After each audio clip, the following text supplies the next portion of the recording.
our awareness, and our use of this magnificent, magnificent love and light within. So with that, I let it be. I let it be in the experience. I trust and I release and I celebrate. And so it is. Bobby.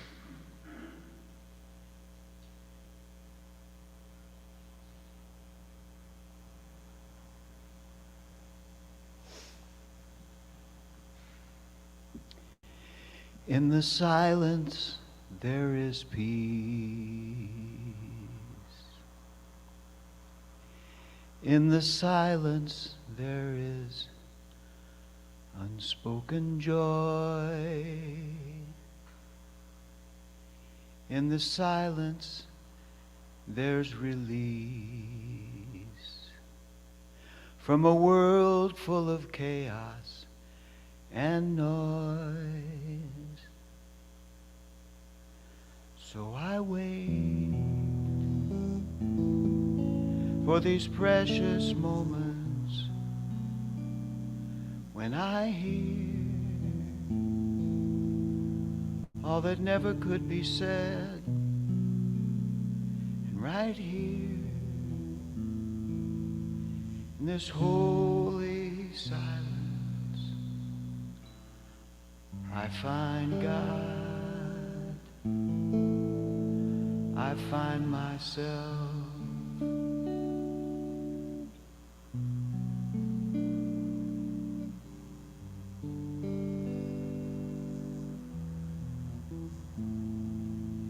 In the silence there is peace. In the silence there is unspoken joy. In the silence there's release from a world full of chaos and noise. So I wait for these precious moments when I hear all that never could be said. And right here in this holy silence, I find God. I find myself.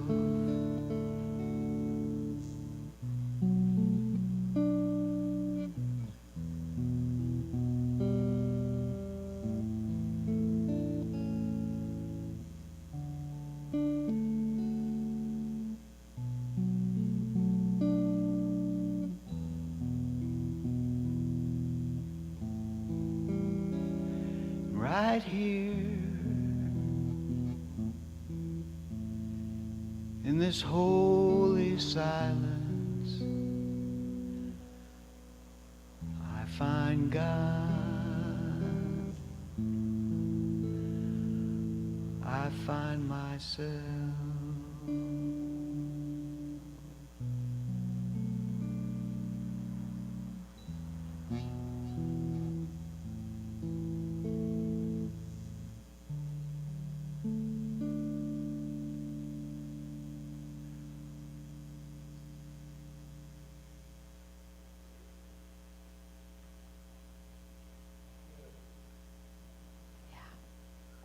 Thank you, Bobby. Thank you, Bobby and Jack Fowler, who wrote that beautiful song, In the Silence. Thank you. So my intention, the plan was that this would not be my words speaking right at this moment, but my good friend Albert Wooster. And I'm sure you're at home watching right now. Albert has practiced Ramadan for some time. And so I had invited him to share this morning his experience and his wisdom. And unfortunately, last night I got an email with what he was going to share. So I'm here to share it, and we're affirming health and wholeness to Albert and Audria and their household. So this all came from Albert that I'm sharing with you right now. Ramadan is like Lent times 10 or more, he says. It starts at a different time of the year. It follows the Muslim, the Arabic calendar. And this year it happens to fall near Lent and Easter, so it kind of coincides with them, and that's a coincidence this year. Ramadan is 30 days of fasting, and it is fasting on many levels. First and foremost, he said, it is a food fast. And as a non-Muslim participant, Albert modifies that fast. So traditionally, he says they eat around 4:30 in the morning. Yeah, you hearing that? 4:30 in the morning, and not again until sunset. Yeah. And again, I said it was 30 days. So his fast, Albert's fast, is to eat before sunrise and then not again until 6 p.m. That still is pretty amazing to me. He does drink water throughout the day, and he keeps working. Now, he says in many Muslim communities where the predominance of the people are of that faith and are practicing Ramadan, then they would not be working. They understand, as he said, let me see here, they recognize that their brothers and sisters are also fasting, and they don't expect them to be functioning at, quote, Dunkin' Donut hyped up pace of Americans. Yeah, we know what that is, right? Okay. So it sounds difficult, right? It sounds pretty difficult. So I think back to Lent as a child, and we gave up red meat, which was not a big deal for me because I was never a fan. I gave up things like eye rolling and at my mom and stamping my feet and, pushing my sister down and things like that. Today, people give up social media, right? And so we wonder, why would Albert, a non-Muslim, be practicing Ramadan? Well, here's what he says. He practices this form of worship that is open to all religions called, and bless me because you and I did not talk about the pronunciations of these, Albert, Ladahan Kawijiwan. Does anybody in here know about Subud? Okay, nobody's going to correct my pronunciations. Ladahan Kijiwan translates from Indonesian to spiritual exercise. Don't you love that? Spiritual exercise. So he belongs to a Subud group. There's groups all over the world.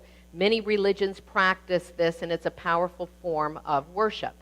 Subud is not a religion or a sect of any religion, nor is it a teaching. It is a symbol for possibility. A symbol for possibility of what humankind can do to follow the right way of living. And it's really about direct connection to God. He says God's always moving and not still. Ladahan Kijiwan is a different kind of meditation. We think of meditation as sitting in the stillness, right? Well, Ladahan Kijiwan is not that. Albert's been meditating since 1974. I know this. He's been in classes with me, known him for a long time. Meditating since 1974. And so he obviously knows the benefits to meditation. But he says this is very different. And I'm going to quote him here. He says, and like a jar of squeezed juice that when is shaken gets cloudy, by meditation it settles and becomes clear.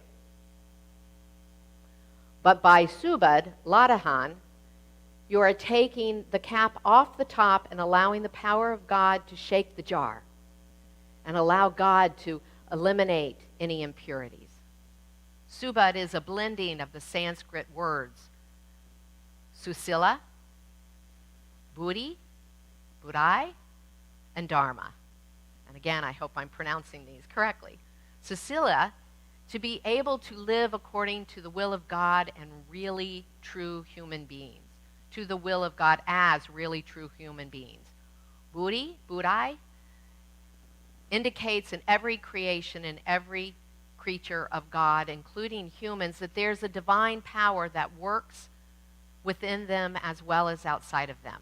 And Dharma, possibility for every creature, including humans, to surrender completely to the will of God.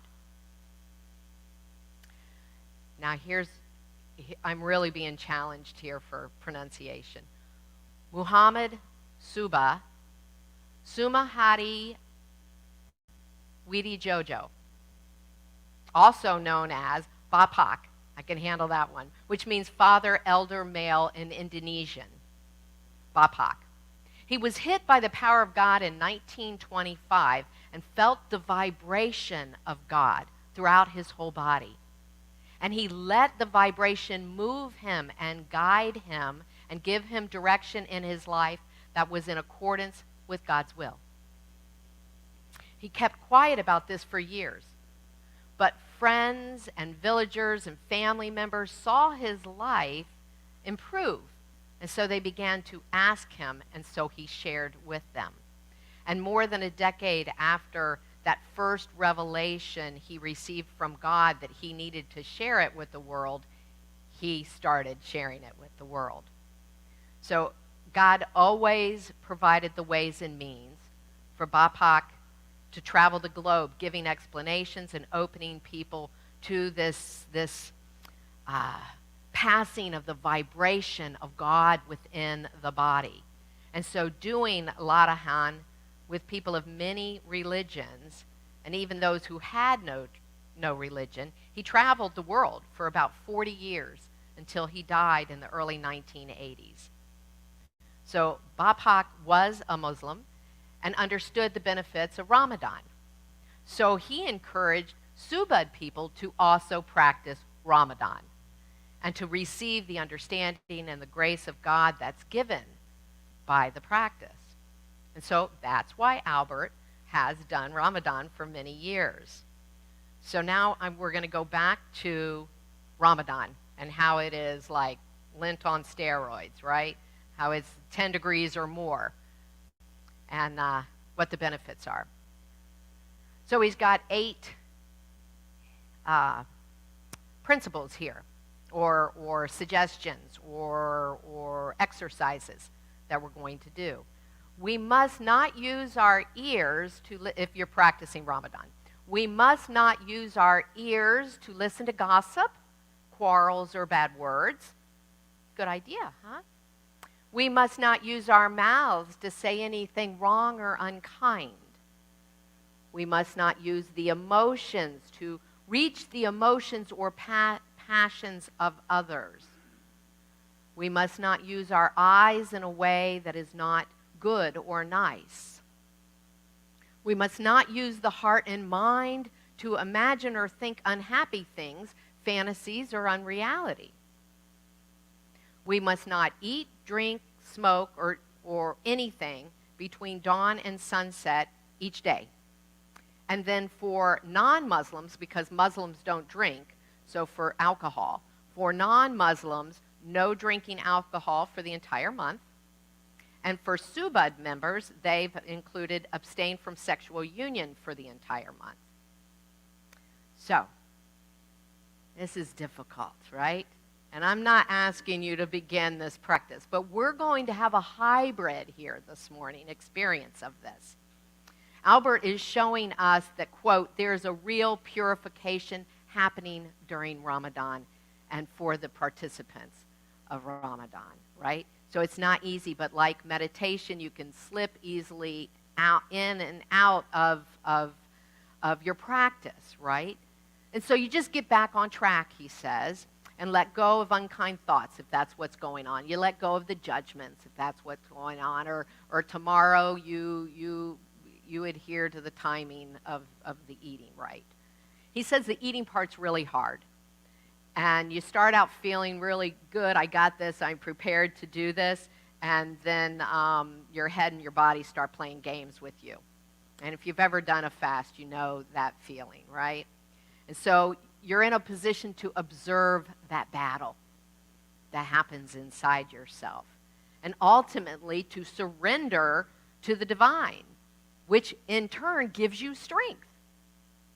Yeah. Albert has shared his personal experiences here, and I quote, "Doing Ramadan is something that you will never forget. It's not easy, but you will benefit. Simple and true, you will benefit." I'm not a Muslim, so if I've said anything out of place, please forgive me. If I've offended anyone in any way, please forgive me. Peace and blessings. Namaste, Albert.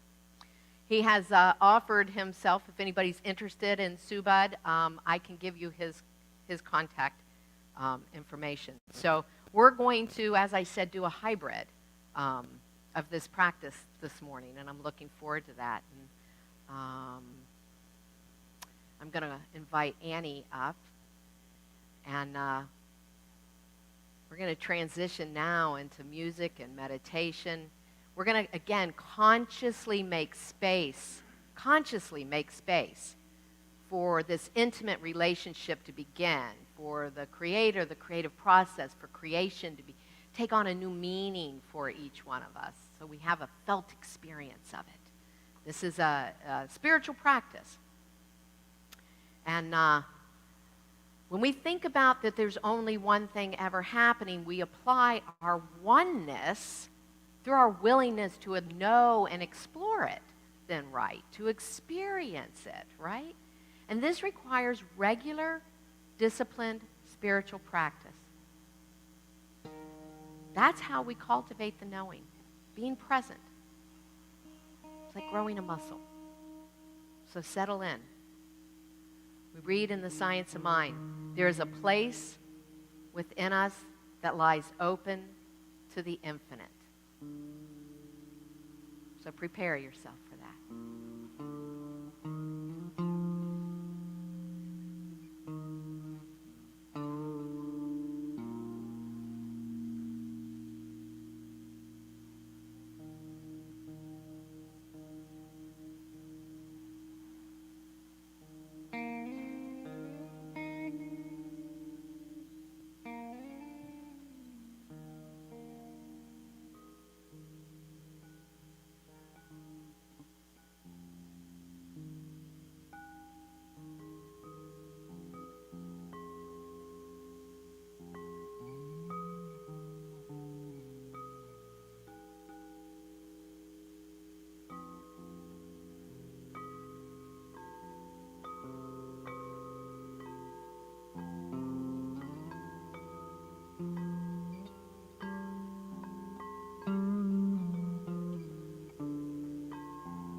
Ernest Holmes said that perhaps true fasting is a determination no longer to entertain negative thoughts. Perhaps it means to continually be in affirming the good. Fast from fear, feast on faith. Fast from confusion, feast on tranquility and peace. The peace and tranquility that comes from knowing and feeling into our connection.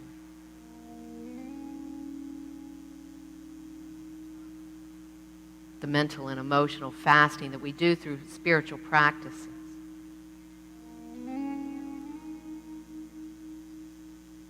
Please accept my words as your own as we begin this meditation using Ramadan principles. I must not use my ears to listen to gossip, quarrels, or bad words.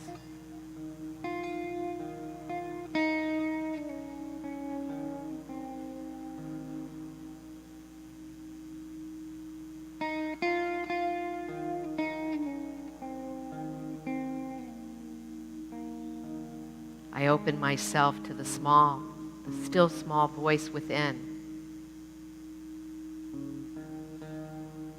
I hear words of wisdom. I receive inner guidance.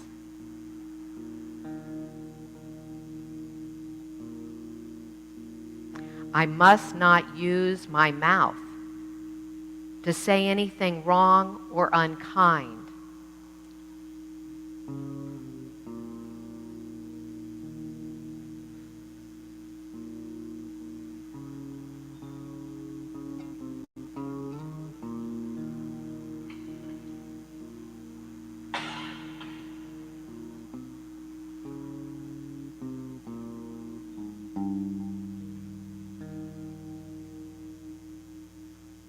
I speak only truth, kindness, love, and support for myself and others.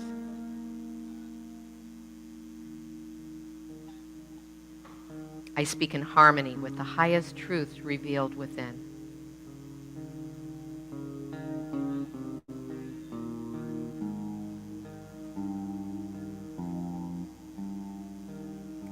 I must not use my emotions to manipulate or wrongly or negatively influence others.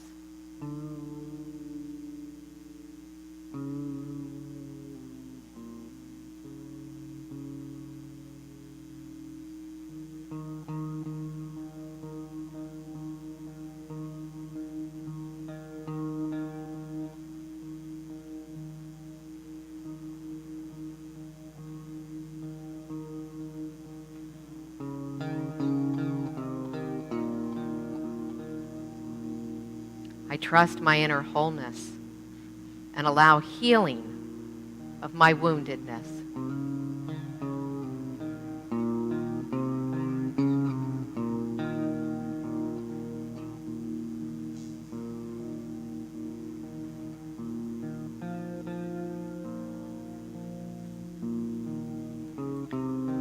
I must not use my eyes in a way that is not good or nice.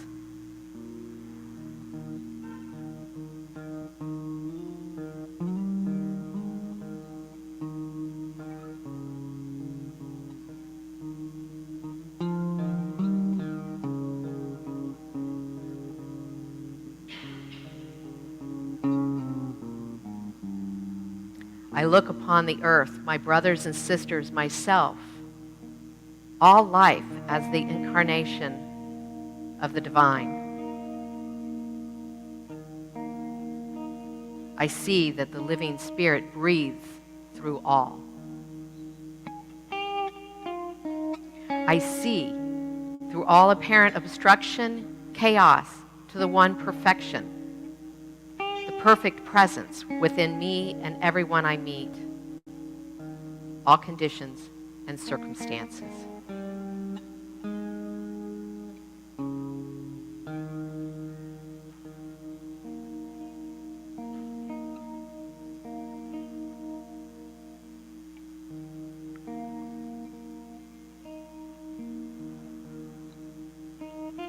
I must not use my heart and mind to imagine or think unhappy thoughts or falsehoods of any kind.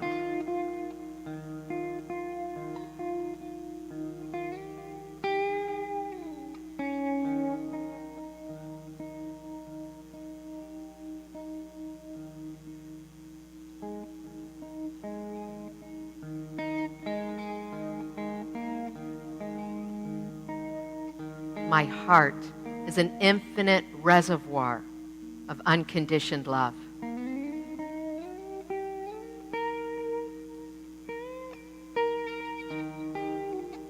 I greet all life with love and respect, honoring the diversity of the one.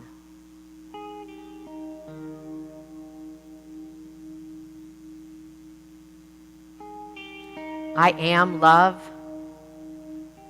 I am loving, lovable, and I am loved.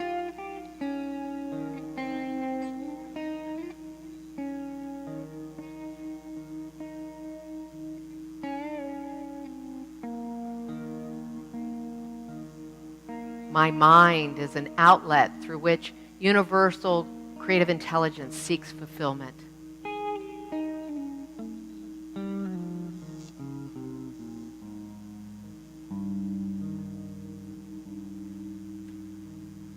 My mind is open to new ideas, spiritual ideas, creative ideas.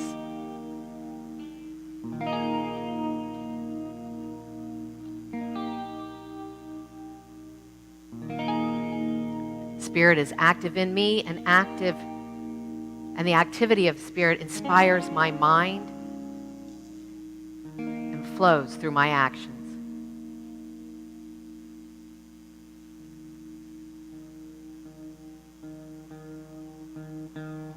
I vow to make space for spiritual practice. Surrender all that deters these spiritual insights and awareness. I am purified and free. And in that, I experience a more intimate relationship with the living Spirit. I commune with this divine presence. And the Spirit within me reaches out and communes with the Spirit in everything and everyone that I contact. In gratitude, I lift this word to the law of life that always says yes.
As you will, you can bring yourself back into this space, into this awareness.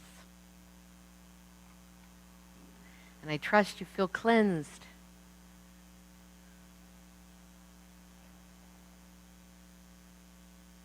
And at peace.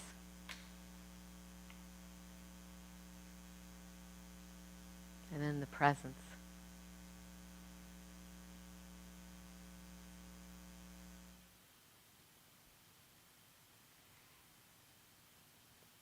I'm always encouraging people to make their spirituality their own. You know, science of mind is based upon the thread of truth that runs through all religions. And science would tell us today that integrating multiple modalities at one time enhances the activity in the brain that lessens the me-you sectors and enlivens the oneness feeling. So the more we can meditate and move and have movement and have intention and all of that, the more we incorporate, the more we have that experience in our lives, and the more we walk in the world in that way, embodying what we believe. We've dropped that 12 inches, right? And it's in us. So thank you so much for being here with us this morning. Annie, thank you so much. Thank you so much. Bobby, thank you. Thank you. I'm going to let Rev G come up.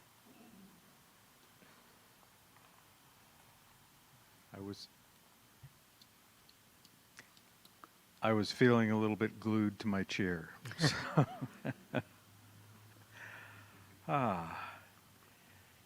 So we say in, through, and as, and the language is so limiting that we have to really get the idea that Spirit, God, the universe is expressing in, through, and as each one of us. There is no separation. There is nothing else. So in that, there couldn't be fear, there couldn't be hate, there could only be love, because Spirit would only be loving itself.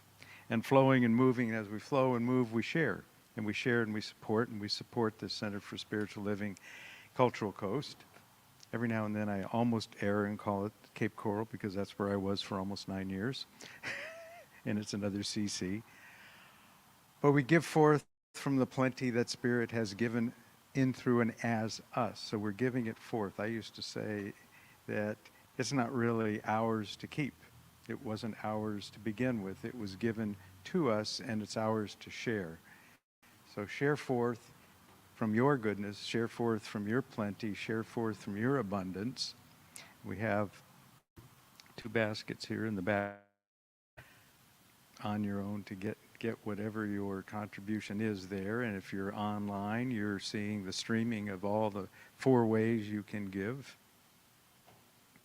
And support this powerful ministry for mornings like this that take us to a whole nother space, a whole nother level of our understanding of Spirit as us. So in this moment, I bless the giver and I bless the gift, and I'm so grateful for the time we've had together. And so it is. Namaste.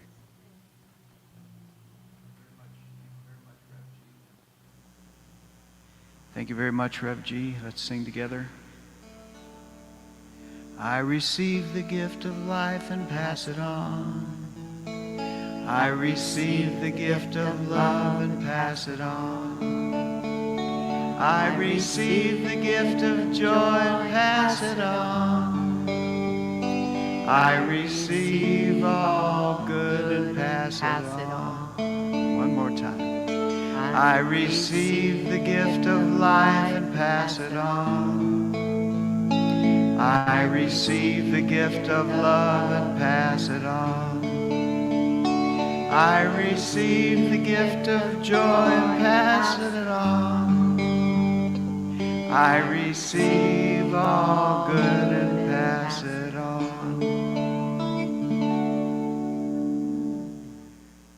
am so mellow, so mellow. Um, I don't know how I missed it, but the Centers for Spiritual Living have been doing a meditation for Ukraine, a peace meditation. And we have, I've said multiple times, we have centers all over the world. Well, we have one in Kyiv. We have one in Ukraine. We have one, we had one in Russia.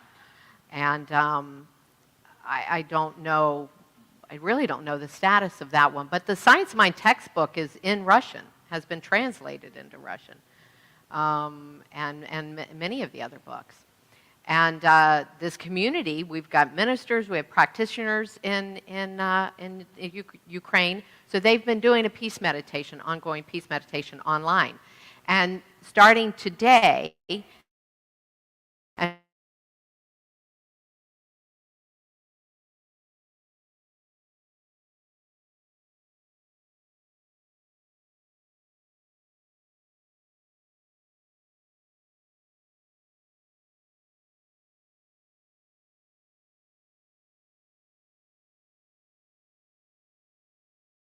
and like to participate this evening at 8 o'clock, I'm going to put this piece of paper over on that table right there, and you can put your email on it, and I'll send you the link.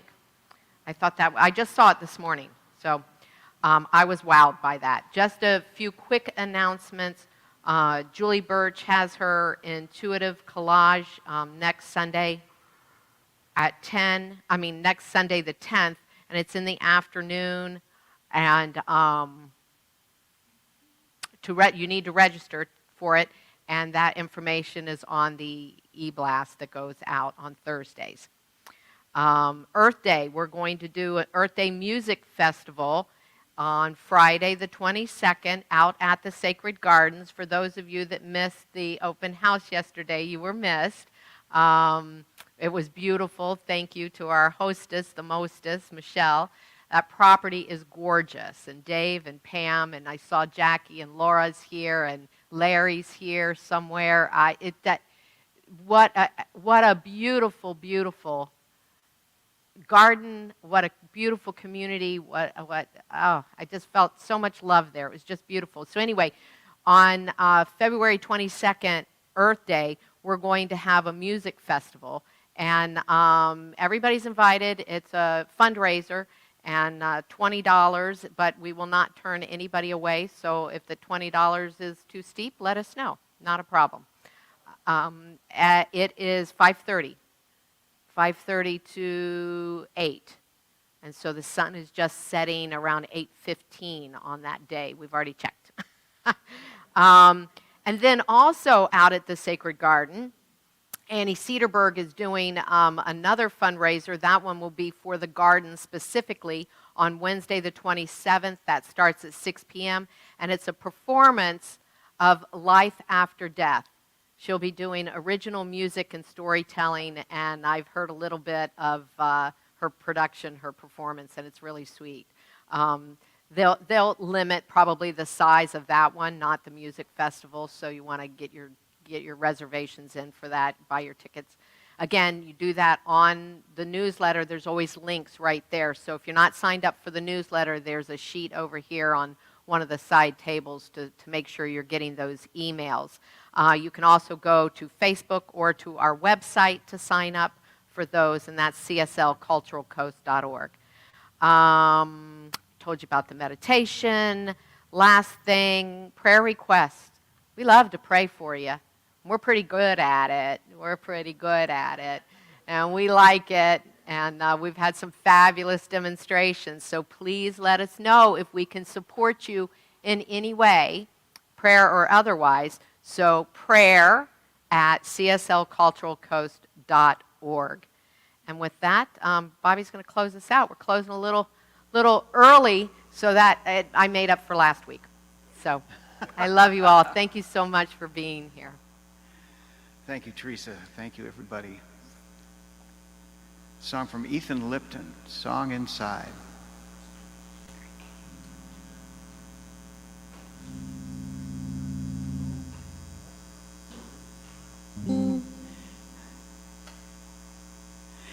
This is not a race. Oh, wait a minute.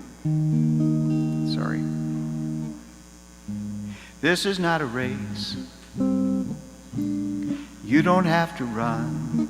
You might even slow down.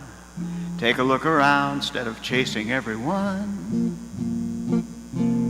Nothing to prove, no point to make when it's said and done.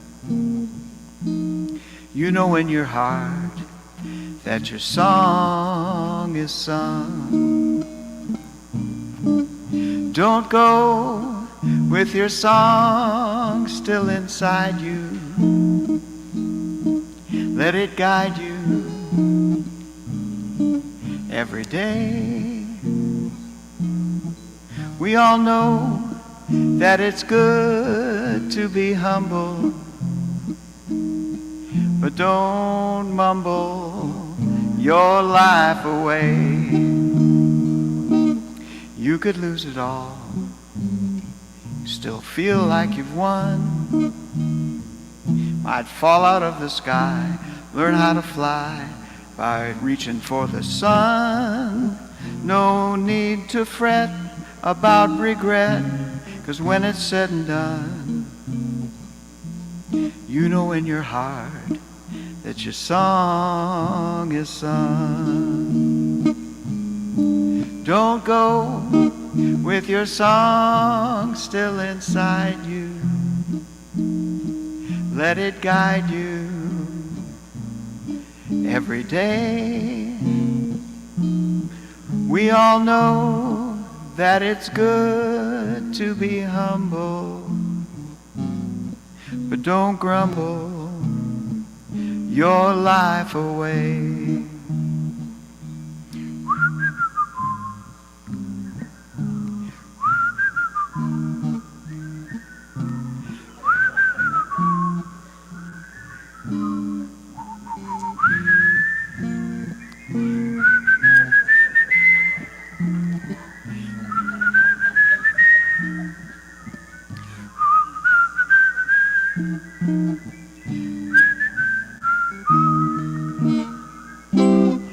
Don't go with your song still inside you. Let it guide you every day. We all know that it's good to be humble, but don't fumble and don't grumble. And don't mumble your life away.